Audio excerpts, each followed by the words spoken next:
November 23, 2009, sa mismong bayan ng Maguindanao nang mangyari ang isang nakagigimbal na kaganapan kung saan walang awang minasakir ng tinaguriang Ampatuan Clan ang 58 inosenteng buhay, kabilang na dito ang 32 mga journalist personnel. Ang pangyayari ay binansagang the single deadliest attack on journalists sa buong mundo at isa rin sa pinakabrutal na election-related violence sa kasaysayan ng Pilipinas. Pangunahing suspect sa karumaldumal na krimen ay walang iba kundi ang pinaka-maimpluwensyang pamilya sa Maguindanao, ang mismong mga Ampatuan. Ngunit lantaran man ang mga naging ebidensya upang madiin ang mga suspetsado, ang paglilitis ay tila ba naging usad pagong kung saan inabutan pa ito ng 3 administrasyon at 8 justice secretary, bagay na talagang masasabing mapera-pera at baluktot ang pamamaraan ng hustisya sa ating bansa. Ngunit ano nga ba talaga ang tunay na nangyari sa tinaguriang 2009 Maguindanao Massacre?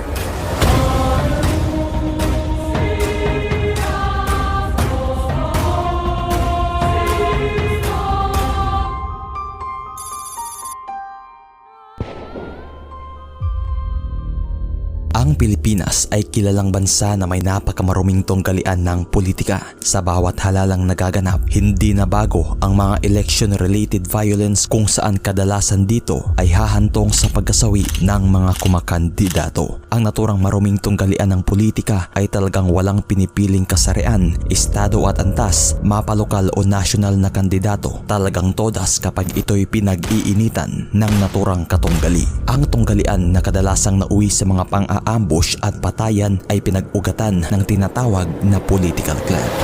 Ang naturang pamumunog ito ay siyang nakapagdudulot ng positibo at negatibong epekto sa mismong mundo ng politika. Isa sa mga pinaka-notorious na political clan sa Pilipinas ay matatagpuan sa munisipalidad ng Maguindanao na bahagi ng Central Mindanao at ito ay ang Ampatuan Political Clan. Ang mga Ampatuan ay talagang isa sa pinaka-kinikilabutang politiko sa naturang lugar nang dahil na rin sa karasang ginawa nito sa kanilang mismong panunungkulan, at ito ay walang iba kundi ang kinatatakutang angkan ni Andal Ampatuan Sr. Taong 1986 pa, sa mismong panunungkulan ni Pangulong Cory Aquino, tumunog na ang naturang pangalan ni Andal Ampatuan Sr. sa bayan ng Maguindanao, kung saan naging mayor ito sa munisipalidad ng Sharif Agwak sa loob ng 10 taon at naging gobernador ito sa Maguindanao mula taong 2001 hanggang 2008, at sa loob ng humigit 2 dekada hinawakan ng mga Ampatuan ang buong Maguindanao, kung saan 18 mayor dito ay talagang galing sa mismong angkan ng mga Ampatuan. Fourth quarter of 2009 kung saan magaganap ang naturang Certificate of Candidacy filing para sa gaganaping 2010 national election. Dito na lumansad ang anak ni Andal Ampatuan Sr. na si Andal Ampatuan Jr. na kasalukuyang mayor ng munisipalidad ng Dato Unsay, Maguindanao. Tatakbo bilang gobernador si Andal Jr. na inaasahang magiging successor at kapalit ng kanyang ama, Andal Ampatuan Sr. na sa panahong iyon hindi na tumakbo sa politika. Ngunit nang sa di inaasahan, isang banta at hudyat kung ituring ng Ampatuan ang pag-usbong ng isa ring kilala at maimpluwensyang political clan ng Maguindanao, walang iba kundi ang Mangondadato Political Clan na inaasahang kakalaban kay Andal Jr. sa pwestong gobernador ng Maguindanao. At ang naging pangbato ng Mangondadato Clan ay ang kasalukuyang Vice Mayor ng munisipalidad ng Buluan, Maguindanao na si Esmael Toto Mangondadato. It was started 2007. My conscience is telling me that you should have a change in Maguindanao. And there's no freedom in the province. That's started my avenue of thinking to fight against the Ampatuan. At upang formal nang maihain ni Esmael Toto Mangondadato ang kandidasiya nito sa pagkagobernador, kinailangan nitong mag-file ng Certificate of Candidacy sa mismong provincial capital ng Sharif Agwak. Ngunit tinadtad ng banta ang naturang plano ni Toto Mangondadato, kung saan sinasabihan pa itong totodasin umano ang mga kapartido ng Mangondadato kung sakali mang itutuloy ang paghain ng kandidasiya sa pagkagobernador.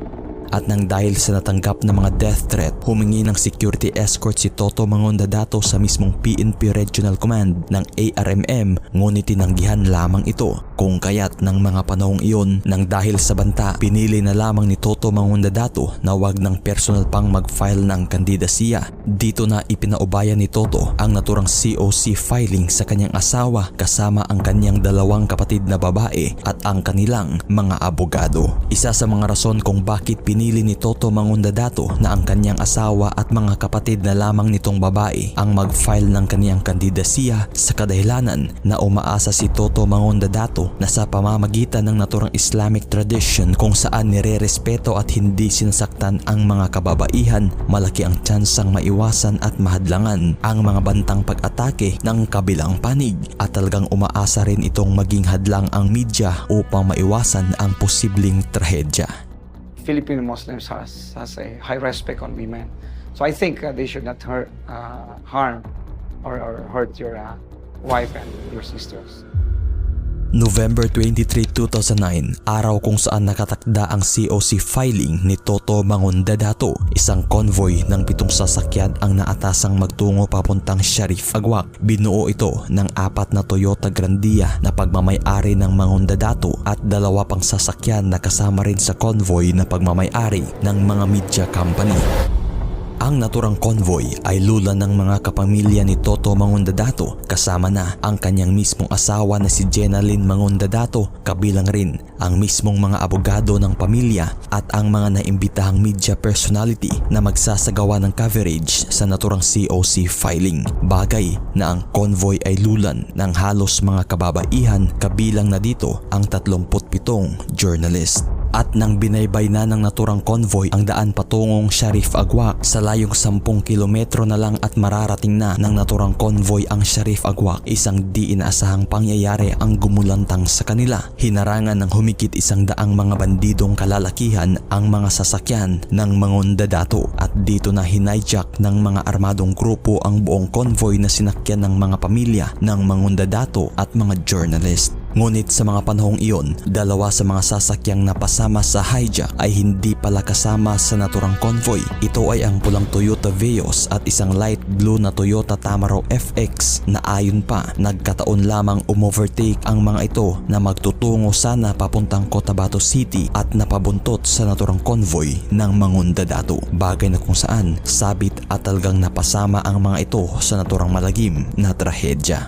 Sa kabilang banda, maswerteng nakaligtas naman ang pang-7 sasakyang kasama ng convoy na lulan din ng mga journalist sa kadahilanan na bumalik ito sa bayan ng Buluan upang kunin ang sinasabing kagamitang naiwan. Sa kabilang banda naman sa mga oras na iyon, hawak at kontrolado na ng mga bandido ang manibela ng sasakyan. Dito na dinala at nagtungo ang buong convoy sa isang masukal na bahagi ng Sitio Masalay, Barangay Salman, Ampatuan, Maguindanao. Ngunit sa mga oras na iyon, nagawa pang matawagan ni Jenalyn Mangondadato ang asawa nitong si Toto Mangondadato at sinabing na hijack umano sila ng mga bandidong grupo kung saan pinamumunuan ito ni Unsay Jr. Pinagsasampal pa umano ni Unsay Jr. si Jenalyn at ito na lamang ang huling impormasyong natanggap ni Toto Mangondadato. Sa mga oras na iyon, sa mismong masukal na parte ng Sitio Masalay, Barangay Salman, kung saan dito dinala ng Ampatuan ang convoy, hinanap at pinababa umano ni Unsay Jr. si Jenalyn Mangondadato. Dito na nagmamakaawa si Jenalyn kay Unsay, ngunit hindi ito tumalab at talagang dito na tinodas ni Unsay Jr. si Jenalyn na ayon pa ng mga testigo, walang habas umanong pinaputukan ni Unsay ang mismong mga pribadong bahagi ng katawan ni Jenalyn. Sa mga oras na iyon,